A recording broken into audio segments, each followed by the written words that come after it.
මාලන් බ්‍රැන්ඩෝ කියනවා එක වෙලාවක මම ජීවිතයේ අකමැතිම භයානකම තැන තමයි සංස්කරණ මැදිරිය. ඒක ලොකු මම හිතන ලොකු ප්‍රකාශයක්.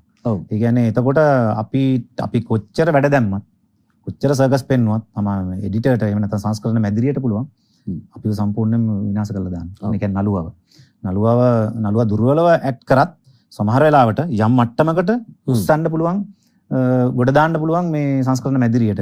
ඒ කියන්නේ ඒ ෂොට් එක ගන්න රිදම් එක ඒ අනුව වෙනස් කරගන්න පුළුවන් මේ සංස්කරණයට. ඒතර එහෙම බැලුවොත් ඔබ අහපු ප්‍රශ්නට ආපහු ආවොත් මම අයක කිව්වේ පොඩි වෙන අධ්‍යයනයකට ඕකේ ෂොට් එක අපි අන්තිමට ගන්න ෂොට් එක නම් ඒ ඕකේ ෂොට් එකට කලින් ගත්තු සමහරට ෂොට් අපි තුමු 10 සැරයක් ෂූට් කරලා දිනවා කියලා. 10 සැරෙන් අපි 6 වෙනි එක තමයි ගන්න අපි කියලා. හේතුව එඩිටින් රූම් එකට ගියාම අපි අර සෙට් එකේ හිටපු ලොකේෂන් එකේ ෂූට් කරන හිටපු සිටුේෂන් එක සම්පූර්ණ වෙනස් වෙනවා. අර වෙලාවේ තිබුණ කලබල අනම්මනම් ඒව ඇතුලේ සමහරවිට නළුවා අපි අතරේ තියෙන ගනුදෙනුව අතරේ 10ක් විතර යද්දි නළුවටත් එපා වෙලා අපිටත් එපා වෙලා මේක කොහොම හරි මට ඕන එකම ගන්න බැලුවාම අන්තිමට බැරිම තැන ඕකේ කරලා දානවා. කාලේ ප්‍රශ්නයක් තියෙනවනේ. ඔව්. ඒතකොට එහෙම ලංකාවේ විශේෂයෙන් ඒක වෙනම අපි කතා කරා ප්‍රෝග්‍රෑම් එකේ. එතකොට මේ ඒ නිසා අපි වේගෙන් කරන්න ඕන නිසා අපි ගන්නවා. හැබැයි ඒ වුණාට සමහරවිට ඒකත් නෙමෙයි ෂොට් එක. ඒක තමයි ඇත්ත. ඒකත් නෙමෙයි ෂොට් එක. එතකොට එඩිටින් එකේදී එඩිටත් එක්ක කතා කරද්දී එඩිටර් කියනවා අයියේ මේ 6 වෙනි එක පොඩි වෙන එකක් තියෙනව නේද? ඇත්ත.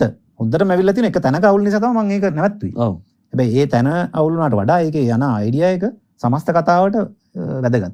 එතකොට මෙතනදී මේ පර්ෆෙක්ට් වගේ පෙවුනට මෙතනදිත් අර මට මදි එක අතනදී ඊට වඩා ජවයක් තියෙනවා මේ හරියට හැක් වෙලා නළුවා. ඒක නිසා වෙන්නේ නැති ලෝකේ කතා බහක් තියෙන්නේ first take is the take කියලා.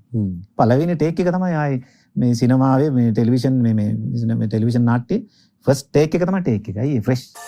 නළු නිලි හීනයට නොවර්දින මග අපේ TV ඇකඩමි